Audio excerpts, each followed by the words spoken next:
आपण पाहतोय सलग नाशिकमध्ये भूकंप होत आहेत। काही दिवसांपूर्वी झाला होता, अगदी 48 तासापूर्वी झाला होता आणि आता पुन्हा एकदा भूकंप होतोय। नेमकं यामागचं कारण काय आहे, तज्ञांचं काय म्हणणं आहे?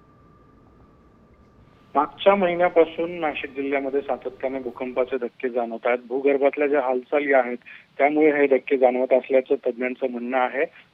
सह्याद्रीची जी पर्वतरांग आहे ती बेसॉल्ट खडकाची आहे आणि त्यामुळे ज्यावेळी सुरुवात होते त्यावेळी पाणी ज्यावेळेस या सह्याद्रीच्या पर्वतरांगेतून आत झिरपतं आणि खाली खडकांमध्ये ज्या भेगा असतात त्या भेगांमध्ये दबाव निर्माण होऊन अशा पद्धतीची हालचाल भूगर्भामध्ये होत असल्याचं तज्ञांचं म्हणणं आहे। मात्र मागच्या काही वर्षात इतक्या मोठ्या प्रमाणात भूकंपाचे धक्के जाणवले नव्हते। मात्र मागच्या महिन्यापासून अचानकपणे हे भूकंपाचे धक्के सातत्याने जाणवत आहेत आणि त्यामुळे ग्रामस्थांमध्ये चिंतेचं वातावरण आहे। केंद्राच्या पथकाने देखील ज्या ठिकाणी भूकंप झाले त्या ठिकाणी येऊन पाहणी केलेली आहे आणि एकूणच परिस्थितीवर केंद्राचं पथक देखील पूर्णपणे लक्ष ठेवून आहे। सोबतच नागरिकांमध्ये देखील जनजागृती करण्यात येते जेणेकरून पुन्हा भूकंपाचे धक्के जाणवले तर सुरक्षित स्थळी कशा पद्धतीने नागरिकांनी स्वतःला त्या ठिकाणी सुरक्षितपणे नागरिकांना राहता येईल अशा पद्धतीची जनजागृती देखील केली जाते आणि बारकाईने या सगळ्या भूकंपाच्या धक्क्यावर लक्ष केंद्राच्या पथकाकडून देखील ठेवलं जाते। मात्र सध्या तरी